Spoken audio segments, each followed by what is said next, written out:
Hey everyone, welcome to a new episode of the You Got the Ron Dude podcast. Podcast is available on YouTube, Spotify, and Apple Podcasts. Thank you very much for tuning in. Remember to subscribe, like, rate, review, follow, share, all that fun stuff. I do appreciate it. I am on a roll this month. I just finished watching Jurassic World Rebirth, and it was better than I thought it would be. But it's not really based in reality. Some of the stuff, which I'll get into, it's kind of a letdown because it's like, you wouldn't get away from that. No, what is this? Come on. Once again, they tried going bigger with the alien dinosaur, and it wasn't really the focus of the movie. But it's a good entry. I still like the Jurassic World trilogy with Chris Pratt and Bryce Dallas Howard. And this review does contain spoilers, so you've been warned. But otherwise, let's get right into it. Well, I was surprised when this movie was announced so soon after Jurassic World Dominion, which came out just a few years ago. And that didn't do so well. The Jurassic World trilogy did well numbers-wise, but the reviews, people didn't really like Fallen Kingdom and Dominion. I've actually forgotten most of those. I really liked them, but I've only seen them once. I'm actually going to rewatch the trilogy pretty soon here, because I've forgotten so much about those. So I was surprised. I figured it would have been like 10 years until they announced the next one, but this is a reboot. Character Henry Loomis, the doctor, he does mention he worked for Alan Grant, which is something, but you take that out of the movie, it doesn't change anything. I like it, but I'd prefer to see Grant rather than just hear about him. But people were really thrilled about this movie. And again, so soon after Dominion came out, they announced this. And people, they want to feel like, oh, we're going back to the roots of this franchise. And it's like, it's people going after dinosaurs again. There's nothing new or refreshing about it. And of course, in the very end, it's like, oh, look at the dinosaur creatures, the ones in the water. And it's like, yeah, let them be. Stop going there. But this movie, I was intrigued by the plot because apparently there's something in the dino DNA with specific dinosaurs, and they went after the bigger ones because of the size of their hearts and that, which makes sense. So they needed to get blood samples. They needed to extract something from those that can help maybe cure heart disease in humans. How they found that out, I'm not sure. They don't really go into detail. This movie isn't very science-based as far as physics and that, especially with the dinosaurs. But I was like, okay, we're going to go mess with the dinosaurs again. Gee, I wonder if there'll be casualties. And when I saw the trailer, I wasn't blown away. Because again, they seem to think for some reason that, well, we got to make the next dinosaur bigger and badder and, a hybrid of something. And it's like, no, this one, the big one at the end, looks like it was a hybrid with an alien creature, from the Alien movies. And it's different, but seeing the T-Rex in action, I'm like, that's enough for me. And even the Spinosauruses and that. But I wasn't in a hurry to see this, even in theaters.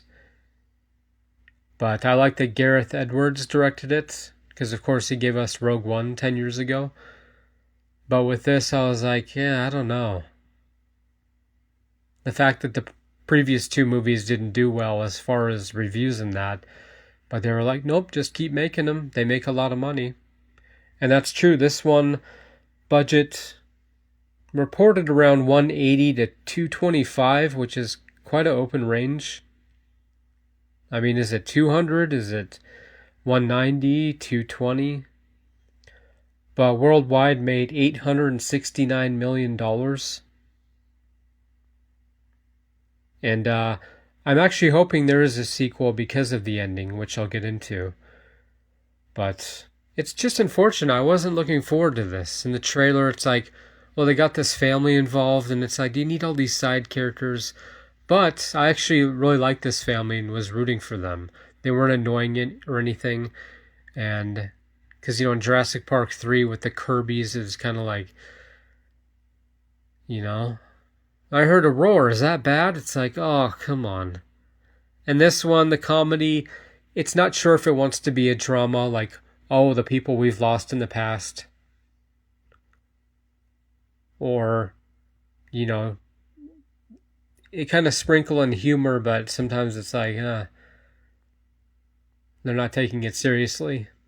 Like the Nike thing was funny when they find the footprint. Like it could be a dinosaur. It's like in a Nike. That was good, but I'll get into some more stuff. But yeah, with the box office, I'm sure there's going to be another one. Years ago, I think before Dominion came out, on Twitter I'd posted like Jurassic World War. So maybe they'll use that for the next one. We'll see. Well, this movie is set 5 years after the events of Jurassic World Dominion. My question is, why? You remove that from the details and it doesn't change anything. And it's confusing because unless you read up on it, in the beginning, that scene on that island and that facility takes place in 2008, and then they say 17 years later. So we're in, 2025. But I was just hoping, there's no tech in this movie, no advanced tech. They're shooting the dinosaurs with guns. Zora is basically like Black Widow. It's like, we're fighting these creatures and you have a gun? Like a simple pistol, I believe. Just no advanced tech. And the fact that they went there by boat when they knew about the creatures in the ocean already, the dinosaurs in there. And you could argue flying is dangerous as well, because there are, pterodactyls and that, but there's just no tech. And it's really disappointing. Even the way they collect the samples, having to use that parachute and that, it's kind of underwhelming. So the timeline, I'm not sure what the advantage was with that. Maybe it's that the dinosaurs, at a certain position on the earth, and that's how they survive, but you just don't feel any effect or anything. It's not like mankind is dying off. So there's not really a sense of urgency, is what I'm saying. I can't get over the candy bar thing at the beginning. And the fact that I saw at least 2 people walk by when it was on the ground. And it's like, really? No detection system? For an object? These people have to eat, but on the way to where this guy was going, it's just like, really? Nobody's monitoring that area? It's such a letdown. I was like, this has got to be a joke. And it shuts down, that door system for whatever reason. But that's actually a clip I saw last year. And I was like, I'm not watching this movie. Not for a long time. Because it's just like, that's just stupid. That's like a joke. Yeah, not that everything's perfect, but like that's what causes it?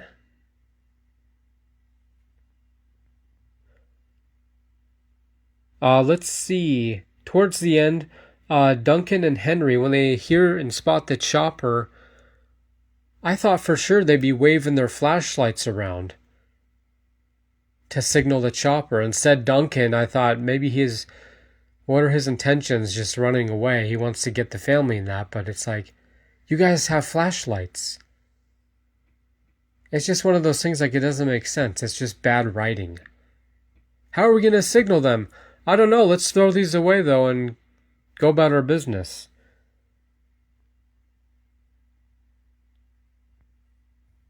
And even at the very end, when our surviving members are in the boat on their way home, first of all, that's a long trip.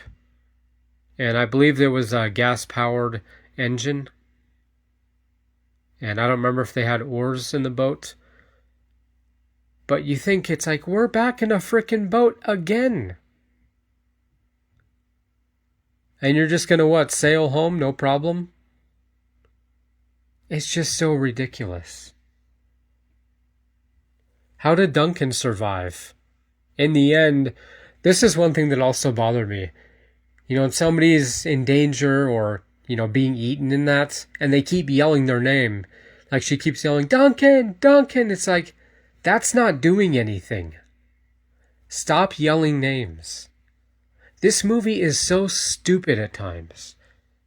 I wanted to love it. It's better than I thought it would be.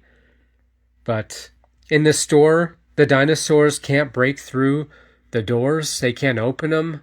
Or even the glass. Now, those weren't the biggest dinosaurs, but really? It's just so stupid at times.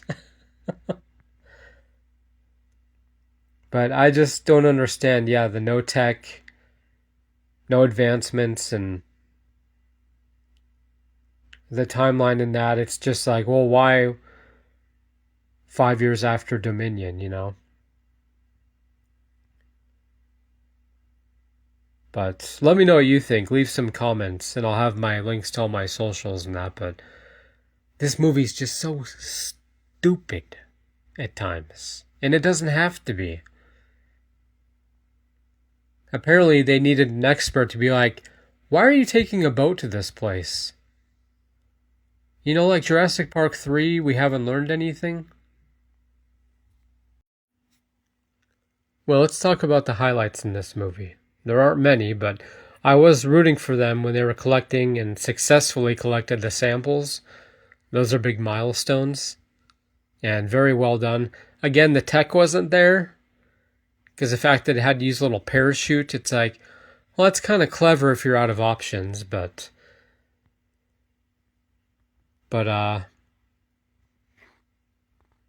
let's see, what's his name? Dr. Henry Loomis. I saw the trailer, I thought, oh, this is going to be kind of the annoying sidekick. You hear him crunch the Altoid, and it's like, this isn't going to be a thing, is it? But he was really the heart of the movie. Because he understood right away, well, they're going to kind of weaponize this, these blood samples, going to be made into a cure, and then they're just going to raise the prices on them. And he was actually maybe my favorite character. I say maybe because I really like Scarlett as Zora, but there wasn't much of a character arc, because her and Duncan, they talk about what they've been through. And they have a history, and it's like, well, shouldn't they have started with that? Her friend being killed in the car bomb, it's like, I don't know who that is. Even in the trailer, when she's yelling, Duncan, it's like, I don't know who you're yelling at. So it's a problem when you kind of start over, but obviously we're not going to start with these people as babies. I don't mean that far back, but the relationships in that, it's like, well, we don't know what they've really been through, and him losing a child, I guess. It's sad, but with Henry, I like that he was like, what would happen if we just kept these and, the open source and that, which I like. That's a great setup for a sequel.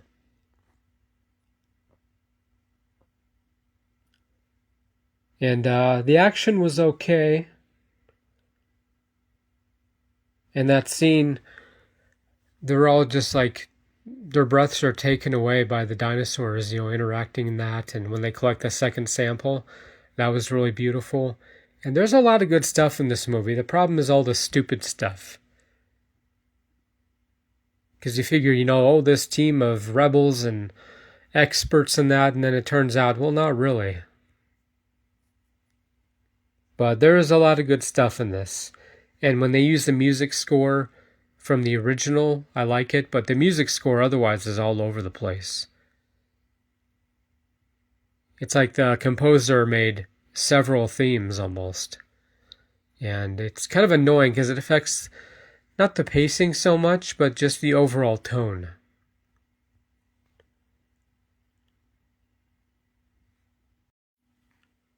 Well, I did the double take when I saw this. Apparently, the 98th Academy Awards, this was nominated for Best Visual Effects. I respectfully disagree. This movie did not look great. I like it when it's kind of seamless and they stick to one tone. It's well lit and all the shots match up in that. But there were a lot of problems with the CGI, especially as far as blending and layering with characters and backgrounds and that. It didn't look terrible, but you could tell, obviously the dinosaurs are all CGI. That I get. And some of the shots look really good, but even when Martin and Zora first meet, when they're talking, when they're outside of the vehicle and that, it's like, well, obviously they had issues with the daylight, but even with the lighting in those shots, it didn't look good. And just the effects overall, the dinosaurs look fine, but some of the shots with them and the shading in that, and like I said, the background, it just didn't line up well. So nominated, I'm not sure why, but they said it was the first time since The Lost World. And looking back, that looks better. Even the original, But a lot of the movie looks okay in that. But it's just some of the visual shots are like, what? This doesn't look right. And when you can tell it's a character in front of a green screen,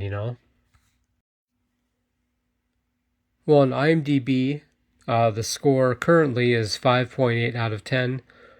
Rotten Tomatoes, 50% versus 70% audience score. I think that's more than generous. Because I think this movie had some good ideas in that. Okay execution, but all the stupid stuff, how easily they get away in that, even though we lost quite a few characters. I'd give it a 50%. It is rewatchable. There's some good stuff. But there's not much connection to the other movies. Because like I said earlier, Henry mentions that he worked for Alan Grant. And maybe we'll see him in the next one, And Grant goes, why do we keep going to these islands? And no real cliffhanger ending. I would have preferred that they get back to the mainland and it ends with, what do we do now? They're going to ask about Martin, what happened to him. We didn't really learn too much about his backstory. I like the conflict with the daughter and him saying no, we can't radio for anyone. And then having a gun in the end. But it doesn't really go anywhere after that. He's devoured and they're going to have to explain that. So it wraps up. So not really a cliffhanger, but it definitely leaves it open for a sequel.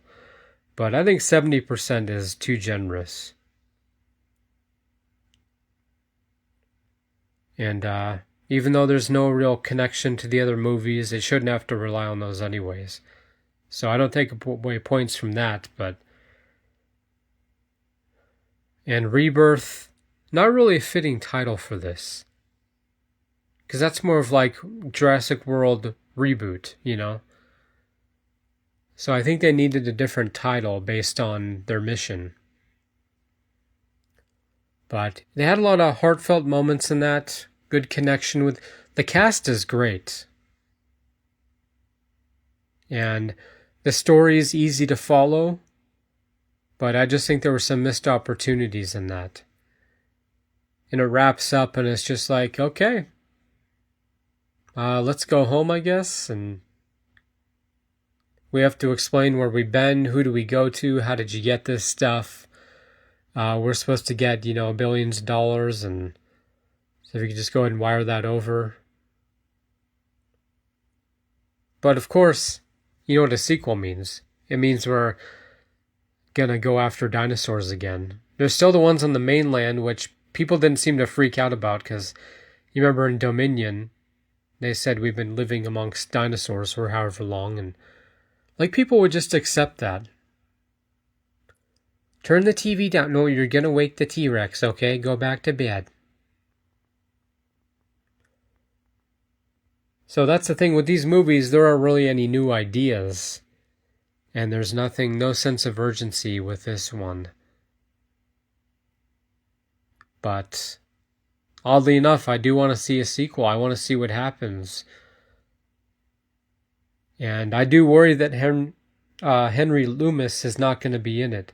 I really like the character, but I think that he won't want anything to do with it once they're like, we're going to target you, and you want this money, you want this to be open source, and all the power players will be like, no, dude, we win. We're going to price it up and take over, and that's it. But I'd love to see him in the sequel.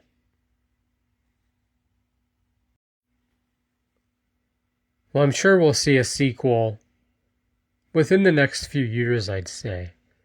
I can see Gareth returning because of the box office success of this one. And I think just like in Dominion, I'd love to see Owen and Claire again. And not that Scarlett, she's a huge star. One of the biggest ones.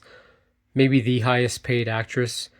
So I'm not saying she can't lead a franchise or anything, but just introducing us to new characters, a whole new cast, it's like, I don't think that's what we needed. So just like in Dominion when they brought back Grant, Ellie, and Ian Malcolm in that, I think they'll do that in a sequel. Even though this one made a bunch of money, people were like, there was nothing really new about it, and didn't really change anything. So in the sequel, say they meet up, with Owen and Claire, and maybe Claire specifically in the beginning, because they're like, well, we went to this island, we collected these samples, and we need your help. Something like that. And maybe, the country, the world is being overrun by dinosaurs at this point. Something changed. But let me know what you think. And, side note, Rupert Friend, who plays Martin, when I first saw him, I was like, is that Julian McMahon? R.I.P. I know he passed away, I believe, last year. But I was like, man, this guy could play Dr. Doom if they wanted to match it up to Julian's Doom. But I doubt we'll see him in the sequel, Rupert as Martin. Unless they do a flashback and we learn more about his intentions, his plans, his estate, his will, and all that. Because that should be a big factor, a big plot line in the sequel. Because they're like, well, where's his body? It's like, it's probably been shot out by now. Now I'm picturing if Owen and Claire do return, we have our lineup of, our main cast in the sequel. Zora and Owen, Scarlett, and Chris look at each other, and he says something like, have we worked together before? Just a nod to the Avengers. I think that'd be pretty cool. But anyways, that's going to do it for my review of Jurassic World Rebirth. The not long-awaited sequel, reboot, whatever you want to call it. It still has World in the title, so I don't think they're abandoning the trilogy. It wasn't like a Star Wars thing, with the sequel trilogy. It wasn't bad, it was just people were like, well, there are just no new ideas, or you don't feel that urgency or conflict at times. But again, I'll have to go back and watch the Jurassic World trilogy, because I thought they did a good job. I've always enjoyed The Lost World. That movie's never really caught on, in a positive way for some reason. I loved it because I thought it was a perfect sequel, because it is very different than the first movie. And everything with Malcolm. The third one was more of like a Hollywood blockbuster, if that makes sense. They had some good ideas, but, everything with the Kirbys and how they lured Grant back into it just with money. Kind of like in this one with Zora, her motivation was money. And it's like, I'm going to use that again. And, before I forget, I didn't even write this down. When Martin discovers that plane, they got tangled up in the trees and that, and had been there for however long. I mean, you saw the skeleton hanging out of it. I thought that was going to lead to something. I don't know if he found anything in that or what, or maybe he just took the gun. Maybe that was it, but that didn't really lead anywhere. But anyways, that's going to do it for my review. So, despite this movie being very stupid at times, rather than clever, is a disappointment. But I think the setup is good for a sequel. And let me know what you think. And this podcast is available on YouTube, Spotify, and Apple Podcasts. Remember to like, share, subscribe, rate, review, follow. What did I forget? But I'm glad I watched it. Watched it on Netflix, now streaming. So again, let me know what you think. Leave some comments. My socials will be in the description. And I don't think I've reviewed the trilogy or any of the Jurassic Park movies. But I guess we'll see. So thanks again for tuning in. I do appreciate it. And I will see you next time on the You Got the Wrong Dude podcast.